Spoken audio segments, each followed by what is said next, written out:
And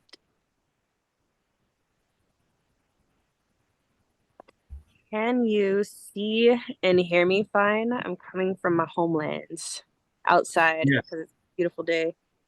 Yeah.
All right, we are live on Facebook. um, so we're gonna get this evening started. I want to thank everybody for tuning in to another series of the live poetry reading here at the Indigenous Peoples Art Gallery and Cafe. And I want to thank everybody for supporting the Indigenous Peoples Art Gallery and Cafe, and also check out the website www.indigenousartalliance.org, just to see what we got going on and what we're continuing to build here for promoting and showcasing Indigenous art and artists.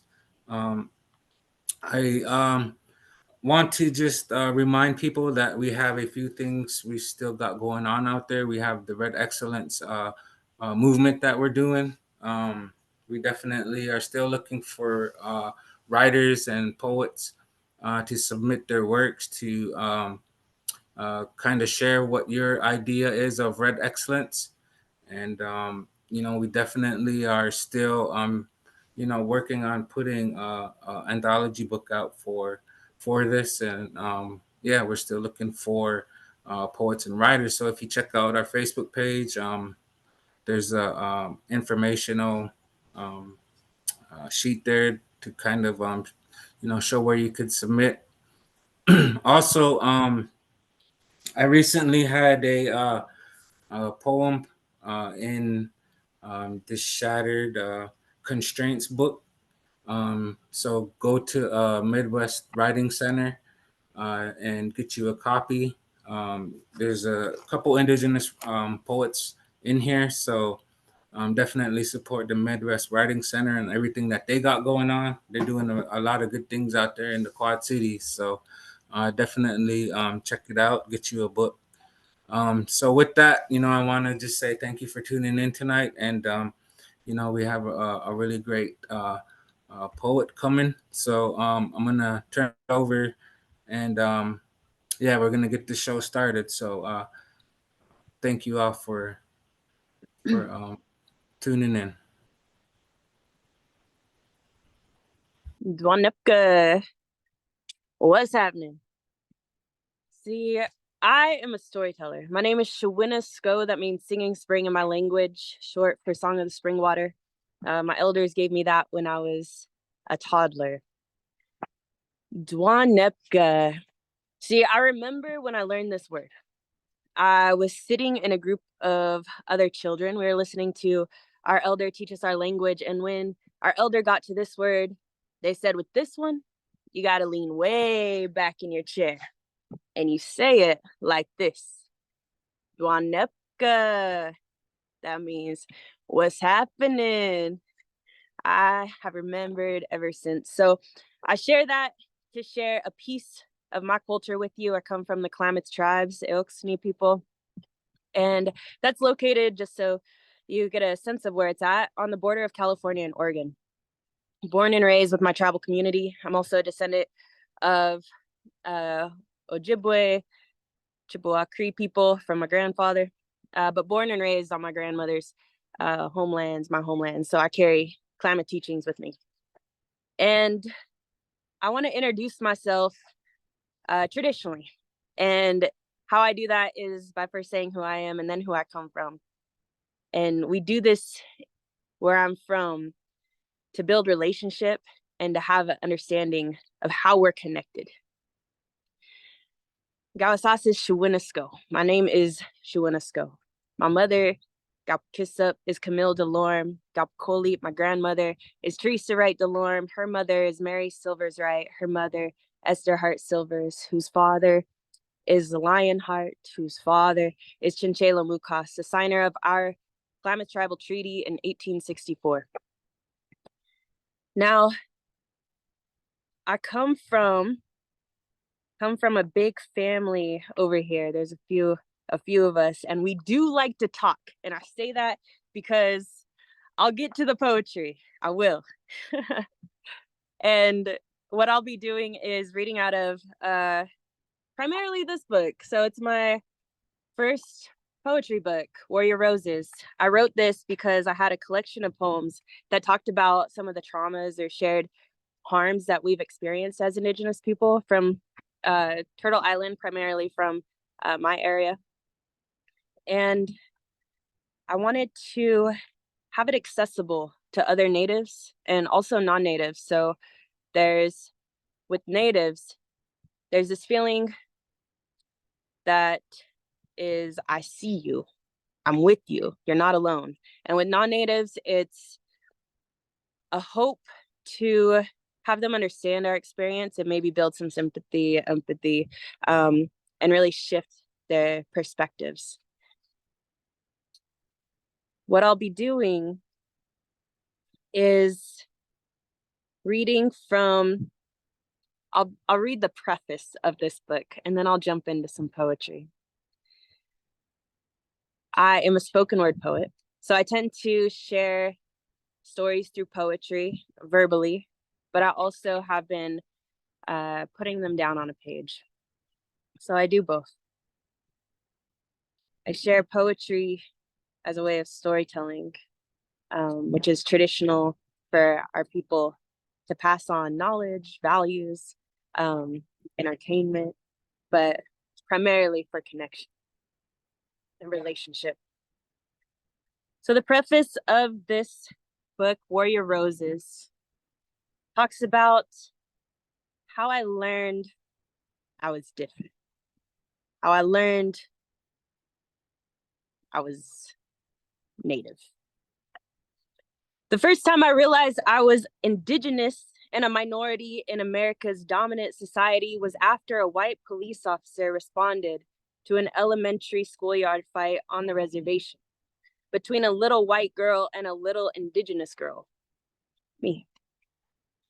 The Klamath Tribal Reservation is located approximately 30 miles north of the rural town Klamath Falls, Oregon, where over 85% of the population identifies as white and only 3% identify as Native American. According to the latest US Census estimates, you see, law enforcement did not prioritize responding to incidents on the reservation unless their white counterparts were involved. I remember clearly the white officer coming into my home and accusing me, a little 8-year-old girl who had never been in a fight before or any other criminal activity before, of being a threat. I also remember my Indigenous mother firmly stating to the officer that he only responded because a white person was involved. But if it had been 2 little Native kids fighting, he wouldn't have responded. My mother rightly called out the injustice taking place and how quickly it was assumed that the Native child was the instigator rather than the white child. The officer was rendered silent without retort and shortly after left my home, while also leaving my 8-year-old eyes forever opened to racism, oppression, and the Indigenous experience. Since then, I have been acutely aware of how different I am compared to the majority of the American population, and how ironic it is that I am a minority on the land my ancestors have occupied since time immemorial. My poetry is an expression of my lived Indigenous experience, as well as a reflection of how trauma and oppression impact tribal communities. The intention of my poetry is to initiate critical thinking in the minds of non-Native people regarding Indigenous inequities and false stereotypes. I further intend to empower Indigenous people by giving voice to our trauma and resiliency. I hope we move forward in a good way, focusing on healing past hurts while strengthening our community as a whole, Native and non-Native people alike. See, I am Indigenous. I am also earth. I am seed. I am sun. And every morning I rise. My light gives life, not to myself, but to those growing. My light is a piece of their wellness.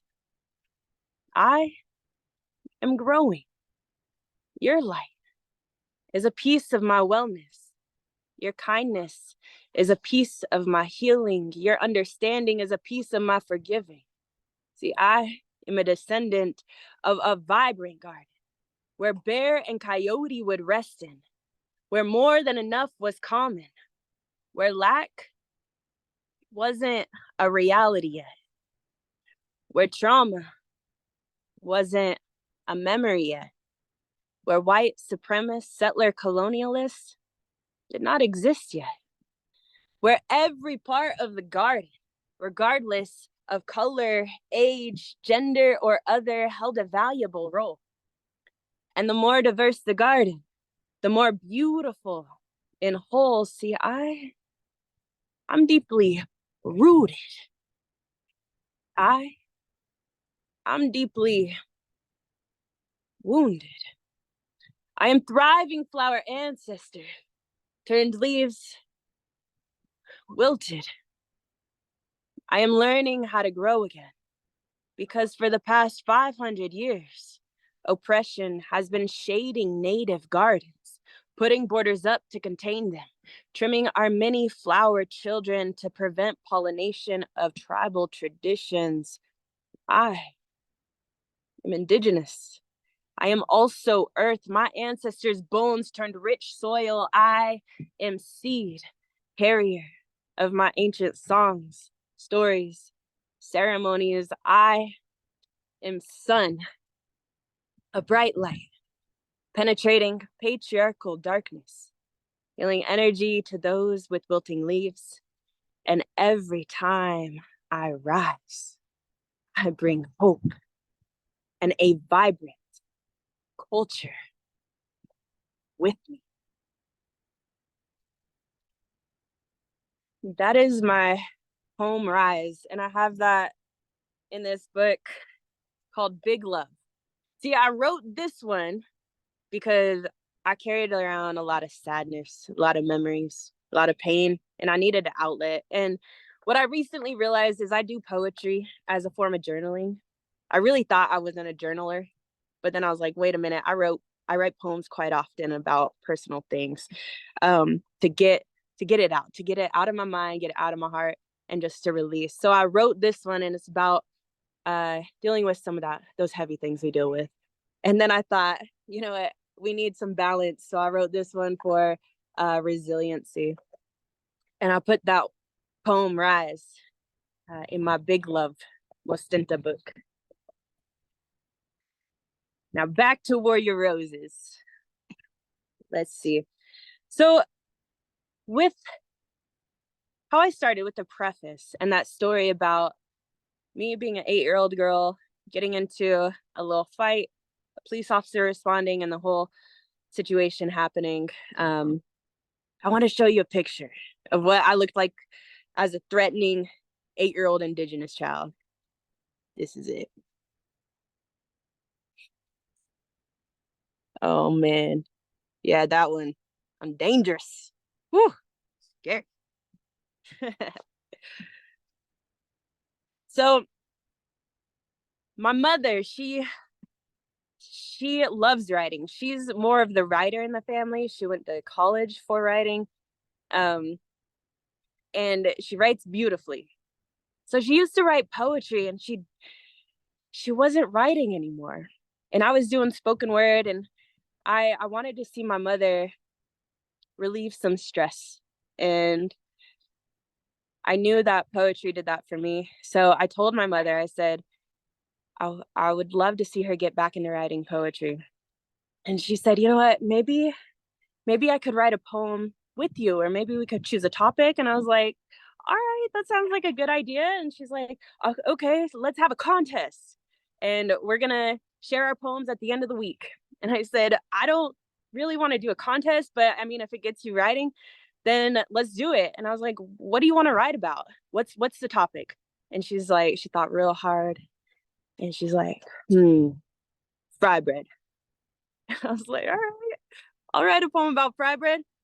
So I wrote this poem about fry bread, shared it with my mother. She shared me with hers, and hers is very beautifully written. Um, Gorgeous, lovely, very poetic. Uh, Hopefully you'll think mine's the same. We'll see. It's called Fry Bread Power. Fry bread, aka elephant ears or funnel cake with a soul and story. Here's the thing, I love them.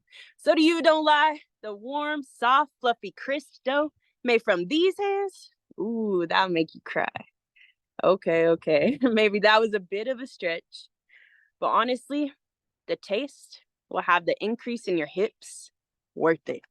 Step one, add flour, a pinch of salt, baking powder, warm water, grease, and whatever else you need.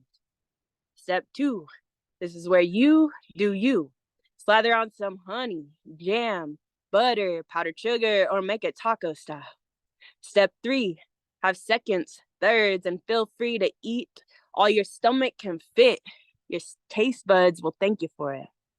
You can get it from your native friend, or from a powwow, or from your auntie, but trust me, she'll never let you know how. She's managed to mix what once were rations to our fellow Indians into something called, no, I won't die to your white gun, or bow to your oppression, or crumble at the lack of your compassion. But I will rise to the challenge. Just like my Pakissa, my mama, made the white man's few ingredients rise into fry bread heaven, made her beautiful thick thighs from fry bread heaven, made prayers of satisfaction get answered by fry bread heaven. However, if you're non-native, maybe you're unfamiliar with fry bread and its history. But once upon a time, the white man tried to make indigenous people history. Step one, they tried to kill me. And what I mean by this is they tried to murder my ancestors who carried the DNA that formed me. Step two, they took their cold, bloodthirsty guns and moved me. I mean relocation. We were forced to move from our traditional lands and onto reservations. Step three, they strategically placed me, indigenous people, independency on them, the white government, told us what to eat by only offering flour, a pinch of salt, baking powder, warm water, and grease. Goodbye to traditional hunting and gathering grounds. Goodbye to sacred burial grounds. Goodbye to my ancestors left in those grounds, to bear and to coyote, to the winds, trees, and the waters that once knew me. And hello to a box of flour and borders. Hello to disease and white rulers. Hello to oppression that I didn't choose, but to a challenge I did and still do. Hello to such few supplies: flour, a pinch of salt, baking powder, warm water, and grease. And hello to rising up with fry bread power, and cheers to creating a new history. I hope I hope that was just as elegant as my mother's. She'll have to share hers. Something that comes up in my mind quite often, and I'm just going to move through these poems fairly quickly, but something that comes up in my mind and that I was raised with is harms against our community members, our elders, our ancestors when it comes to boarding school, residential schools. And I wrote this poem. It's called Three Short Stories, and it talks about that a little bit. Story one. An elder once told me her mother, a little girl placed in a boarding school, would run to a tree, then sit there alone, speaking our language to herself, so she wouldn't forget, but also far enough away she wouldn't be heard, so she wouldn't be hurt. And she remembered, and so did her daughter, my elder, and so do I. Story two. My mother once told me her father, a little boy placed in a boarding school which tried stripping him from his identity, had teachers who taught him to hit, so he ran away. My mother once ran away, and her father taught her to hit, just like his teachers taught him. Or maybe she was taught to get hit. Or maybe both are true. But she taught me. She taught me about generational cycles. She taught me how to stop it. Story three. I once moved from my reservation to the city and asked an elder to tell me a story. They said they were from my tribe, and my eyes lit up. So I asked them to tell me more. They said, I can't because I was removed from our people and adopted. They said, I'm learning. I said, me too.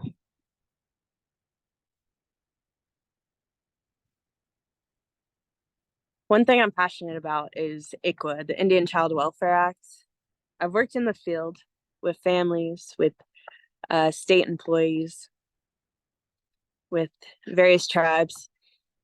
I'm passionate about ICWA, and the reason is when we raise our children in our communities and with our teachings, we become more whole as individuals. So we're able to access healing in a way that fits that best fits for our lives. So the Western world, we have therapy, we have medicine, we have different things, different forms of healing that fit for those living in westernized culture. Indigenous communities have their own forms of healing fit for those who are from that community. My elder once told me it's really important to use the medicines from our home, from our homelands, because our bodies, our DNA, our spirit, we're familiar with it. It heals us in a deeper, in a bigger way. So that's just one aspect. So when we raise our children with our indigenous ways, our traditional ways, or just on our homelands or in our communities, whether or not we're on our homelands, we're able to access healing easier and deeper. We're able to feel more connected and just all good things, all good things. And it really prevents later issues coming up in our lives, like issues with mental illness, issues with substance abuse or violence. And it helps us to recognize also like what to stay away from. So like cycles of violence and things like that. Anyway, so I am going to share another poem, and it's called Indigenous DNA. Talks a little bit about child welfare and how even to today, so ICWA was created because so many Native kids were taken from their families, taken from their communities, and placed in non-Native homes legally and intentionally. And then whether it was through foster care or adoption, this happened at super high numbers. And so in 1978, ICWA, a law came to be across the nation to address this and to reduce these numbers. In my community, over on the West Coast, we still have the highest disproportional rates, the highest amount of kids removed out of every other race. So we're still needing more support in these areas. See, my DNA is a beautiful combination of my ancestors' strengths and the Native culture I was raised in. It's true that my DNA strands, they make up a warrior, but they also code me as a generational trauma carrier. Trauma, like when my ancestors' children were taken, one by one, by one, by one, then put in a system. But that's just history, right? Or is it? When the present child welfare statistics show American Indians have the highest disproportionality rates of every other race among them. So like I was saying, trauma is when my relatives were stolen from their mommies and daddies and forced into boarding school buildings, then beaten for speaking their language, raped, murdered, forgotten. And remember, these were just small children. Trauma. Like, speaking of, did you know my parents didn't hug me growing up? But why would they? When their parents didn't have parents to show them that type of love. But that's just history, right? Or is it? When what you're looking at is Indigenous DNA, is culture, is alive and present, is strong, resilient, is warrior, spirit.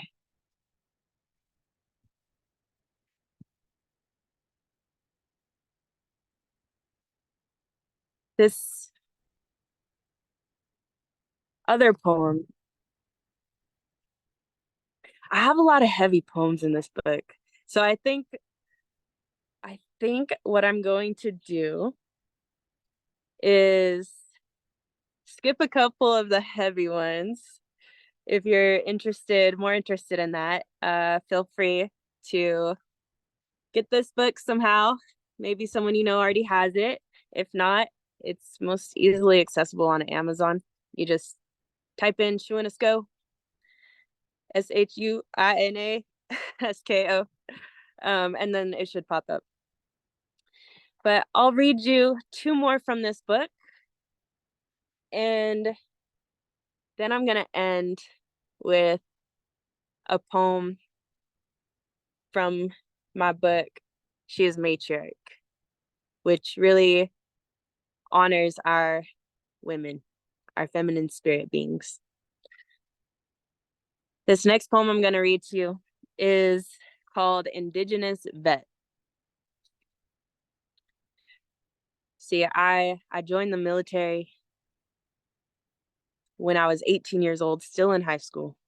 And it was to escape my family, my community problems, dysfunction at the time, because I associated what I saw as dysfunction. I associated that behavior with being tribal.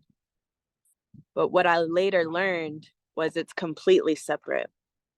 And some of that dysfunction and some of the issues and harms that happen presently in our communities, they're rooted, their origin comes from colonization and strategic harms that the government made against our people and ongoing oppression. So But at the time, I didn't know this.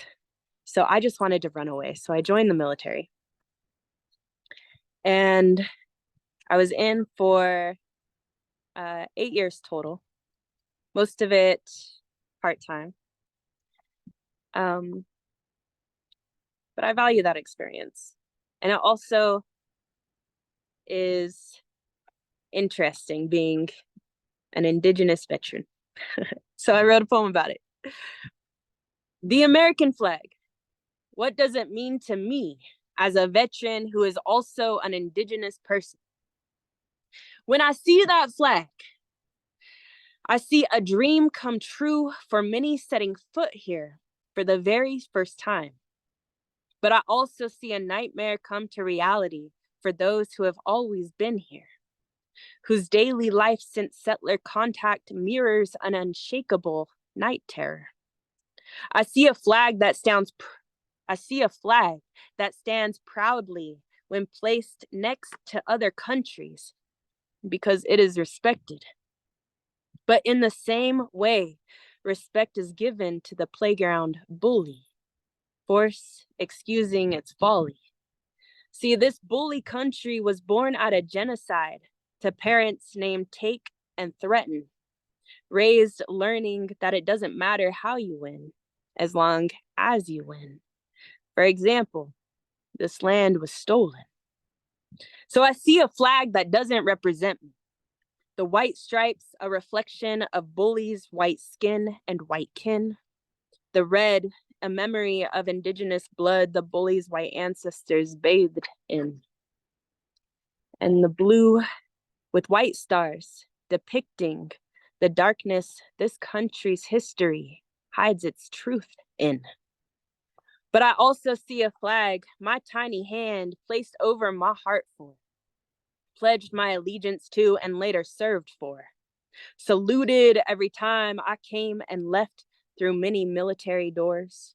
When I see that flag, I remember how after coming home from swearing in, my Indigenous mother cried because I had just committed my 18-year-old life to a bully country who was never satisfied. But don't get me wrong. I'm proud to be a veteran. I'm proud to protect the land my ancestors' bones are held in and have been for the past 500 years, plus thousands. I joined the military as a way to ensure Turtle Island's safety. And I stood behind bully because, like an abusive partner, this country promised to protect me. I chose to ignore bully's broken treaties every time white skin hurt me and how bully tried to erase me. But like an abusive partner, my loyalty did not change how bully treated me. When I see that flag, I cannot help but see lies and greed. I see bully protecting only itself and clique, those that'll make it rich quick or who look white like it. I see oil running through pipelines placed in Indigenous soil, seeping into water and making Americans, Native Americans physically ill. I see bully refusing to acknowledge that its actions are making this land sick.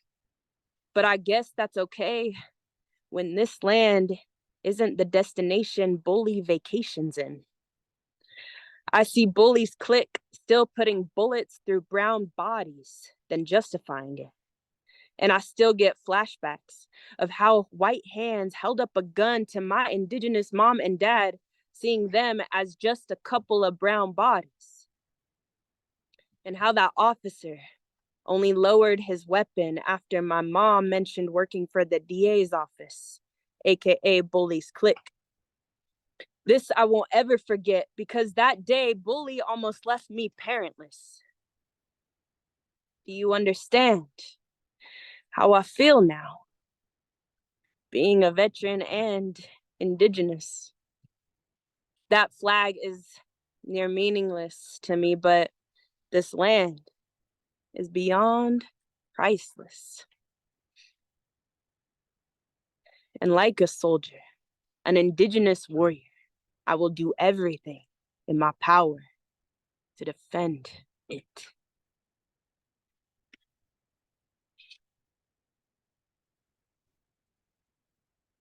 So in this book, after each poem, I put a little note about what the poem talks about, some highlights.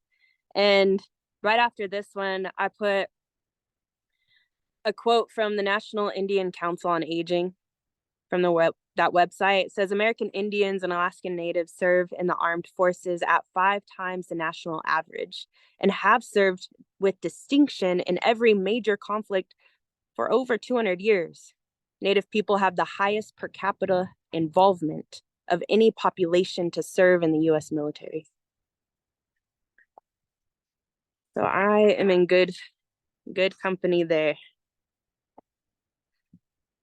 And I honor all the veterans, all our Native vets out there. Grateful for you all. The last poem I'll share in this book is called We Are Warrior Roses. Then I'm going to jump into the very last poem I'll share with you all. So we are warrior roses. I am a rose. I'm an incredibly vibrant rose with petals forever reaching toward the sun and out so wide they almost touch each ocean that hugs Turtle Island. I am a warrior rose, protected by thorn armor. Some of our thorns were gifted to us by our ancestors. Other thorns were grown by us as a way to survive. Being indigenous is like being a rose within a rose bush, both fully independent, yet also fully connected to the whole, the tribe. If a rose is removed from its rose community, it'll surely die. If an indigenous child is taken from their community, their cultural identity will surely die. If enough indigenous members are removed from our community, tribal sovereignty will surely die. I am a rose. We all are. I have beautiful petals. We all do. I was born with thorns. We all were. And our ancestors gave us their thorns for a reason, protection, so that we might avoid being taken. See, sometimes we use our thorns to hurt others intentionally, keeping them away and at a safe distance. I used to end relationships when I felt like they were getting too close. Sometimes we use our thorns accidentally as unaddressed trauma, when triggered unexpectedly, immediately hijacks our frontal lobe, putting us into survival mode to protect ourselves, but also blinding us to the needs of anyone else. I used to get so angry without knowing why or how to control it. Sometimes we use our thorns and we turn them against ourselves. I used to drink and drink until I numbed every inch of myself. Many of my relatives have talked to me about wanting to kill themselves. Could you imagine your little cousin wanting to kill himself? I wonder who hasn't thought of wanting to hurt themselves. And then I remind myself, and I encourage all my relations to remember that our thorns are only a piece of us. And even though our thorns might always be with us, we can learn to protect ourselves without causing hurt, and can assert ourselves in healthy ways by establishing boundaries and maintaining them each day. I tell myself, and I'm telling you all now too, that we are beautifully indigenous with vibrant petals forever growing, impact far reaching, never alone, and more than surviving. I promise that whatever we go through, that we can do this, that we can easily get through this because we are warrior roses.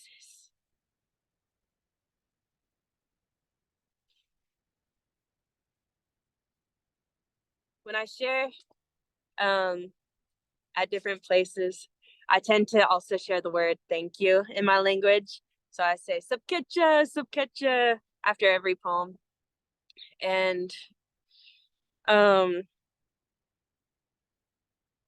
want to teach you how I learned that word. So I I love our indigenous language. It's very important to me. And some of it was taught to me by my elders, some of it I learned myself, others, community members, cousins, things like this. This word I learned when I was with my mother and my father.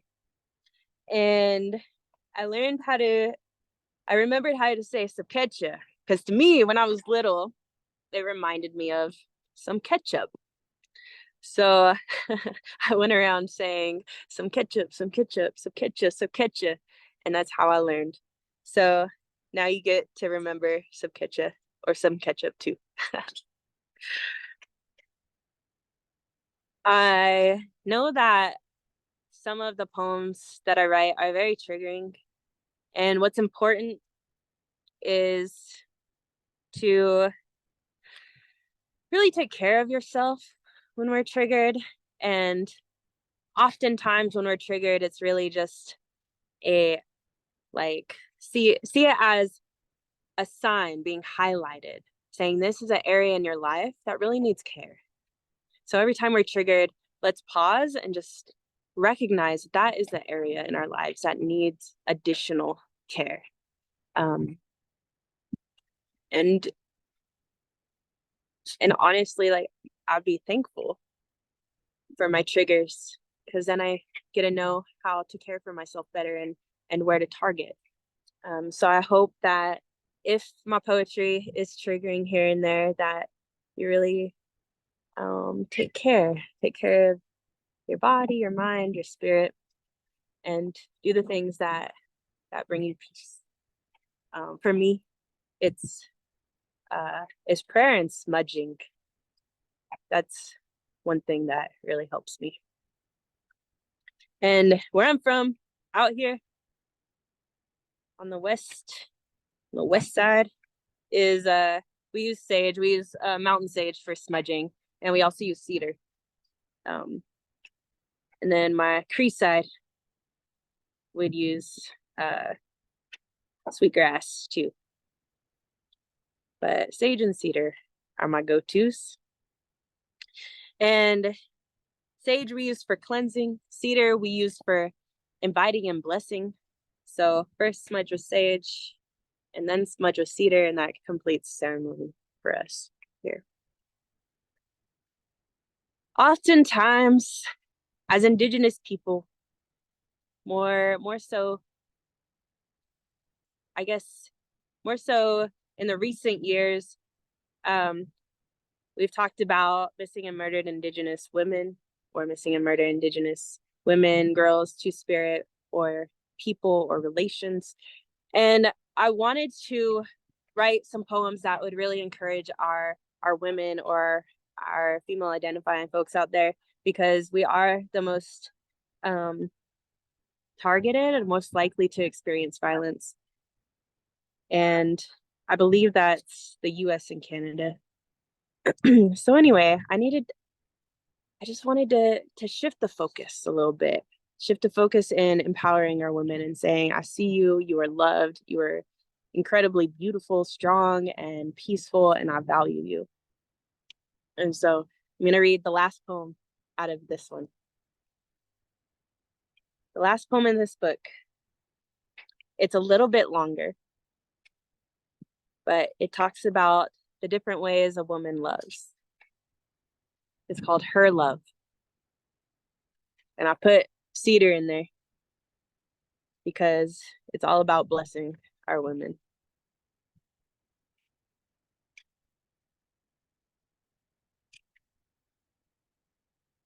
Her love.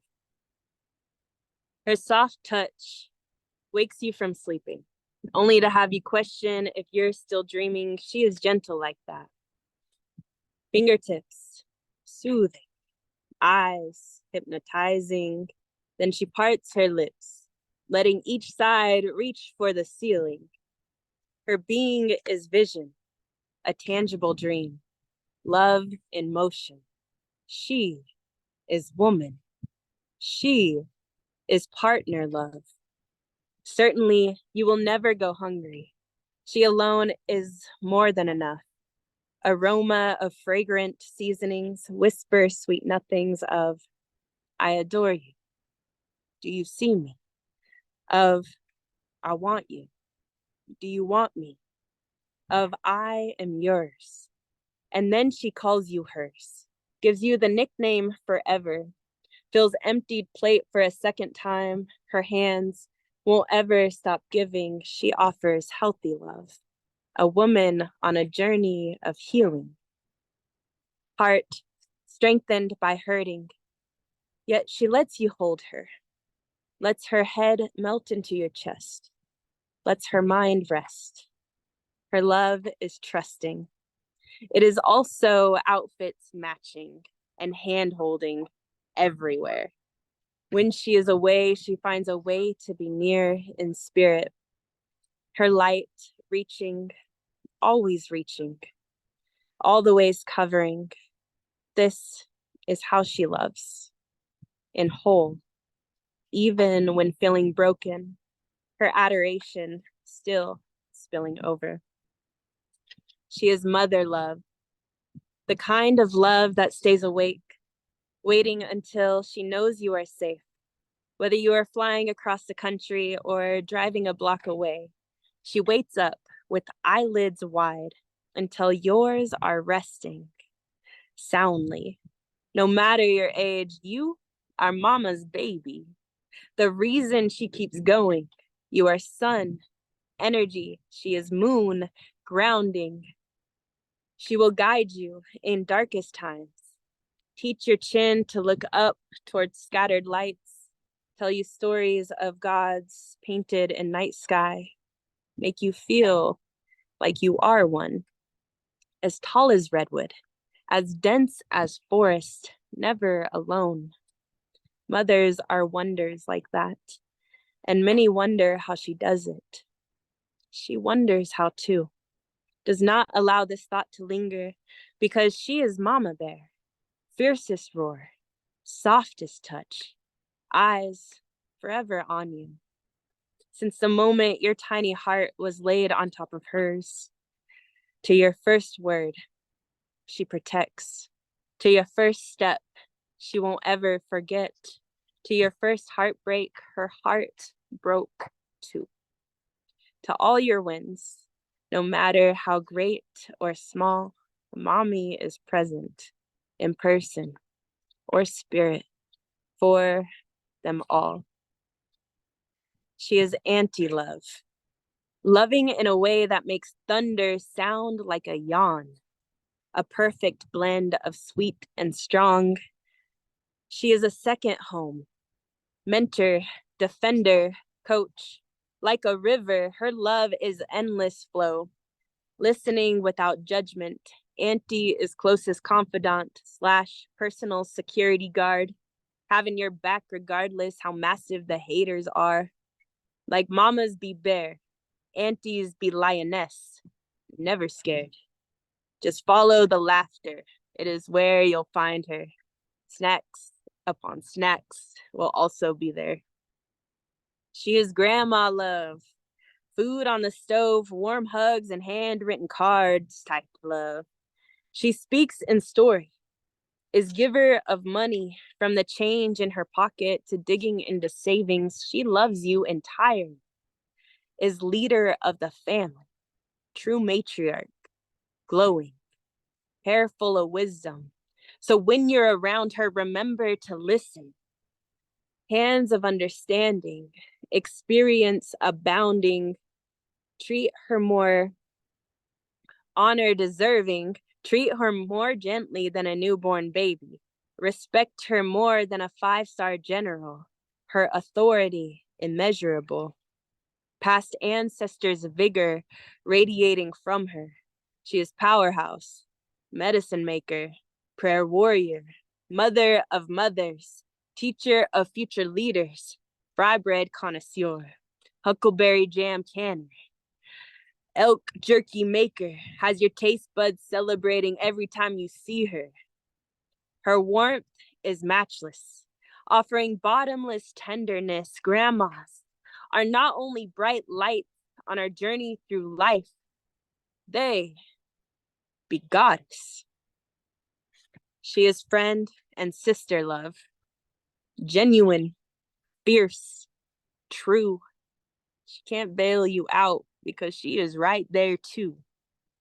Keeper of your secrets, more secure than a vault, is advice giver, loyal sister, turned private investigator to those who ask for your heart. She'll ensure they are worthy. And if anything is hidden, trust she will find out.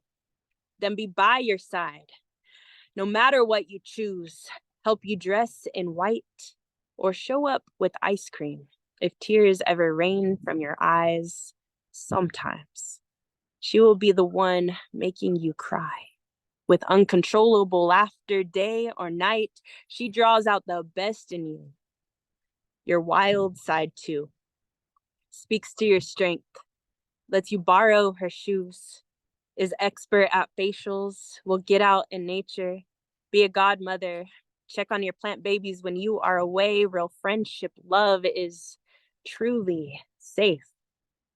She is community love, voice for those who cannot speak, role model to young ones watching, being elders' hands and feet, a mirror of ancestral teachings, living out courageous resistance by showing up as water protector, storyteller, powwow dancer, offering prayer through movement, giving thanks to Creator. Her presence is powerful. She reminds us ours is too. Believes that culture is wellness. Community is most important. Our ancestors are with us, and healthy relationships disrupt intergenerational trauma, leaving room for healing, which looks like forgiving, sharing, and creating. She is self-love, has learned this over time. Experiences like a sifter allowed her character to become refined. She is releasing Western ideals of beauty, equating thin to good looking, and being only submissive and sweet. She is embracing her whole body, treasuring mountain peak cheeks and crescent moon eyes. She smiles more now, gives herself ceaseless grace, carries her being in a confident way, is authentic, fearlessly raw, taking up space, is becoming her own hero. No longer in need of validation, she drops her own jaw in each mirror housing her reflection. Her image, a beautiful combination of every matriarch who has come before her, time immemorial, creation.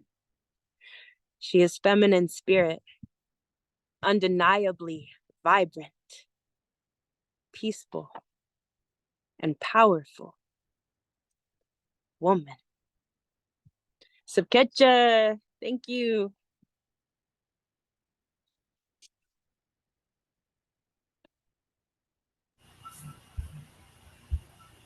All right. Let's give a virtual digital round of applause for our guest tonight. Wow, that was definitely a roller coaster of emotions and feelings, but very visual and very, yeah, beautiful words. I really want to thank you for sharing and being a part of this. Thank you for being on the show and sharing your art. with everybody. And I also just wanted to say thank you to everybody who tuned in tonight and all of our supporters. Keep supporting the Indigenous Peoples Art Gallery and Cafe. Support Indigenous art and artists. Um, support everything that we got going on, because we still got beautiful stories. We still got beautiful art to share with the world. We are not gone. We are still here.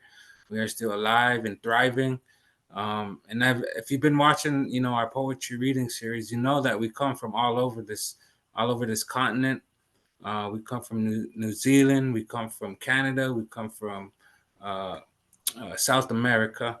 We're still here, and we're still young people, and we still are sharing, a lot of these things that we hold dear to us as Native and Indigenous people. So just keep supporting the art gallery, Indigenous Art Alliance.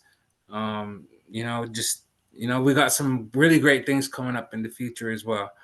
We got some news we're going to be sharing here, hopefully soon, maybe this week. I don't know. I'm still waiting on that yet, but definitely keep supporting everybody who's been on this poetry reading series, because there has been a lot of really great poets that have come and read, and it's definitely like keep up with what they're doing, support them, check out their Facebook pages and their everything they got going on. And there's a list on the Facebook page of all of the artists that have been on supporting the Indigenous People's Art Gallery and Cafe. So and I'll keep sharing and supporting them as well. I know some of them got some books coming out and stuff like that. So I'll keep posting their links and sharing their information. And again, we had another really beautiful show tonight. I have to go and unwind now and think about everything this poetry I heard tonight, and I'm really just grateful and honored that you are part of it. So thank you, Mm, everybody. I'll be posting links for her Amazon and her books. So yeah, we'll put that out there for you too. So thank you, and thank you all for tuning in tonight. We will see you next week for another beautiful show. So yeah, thank you.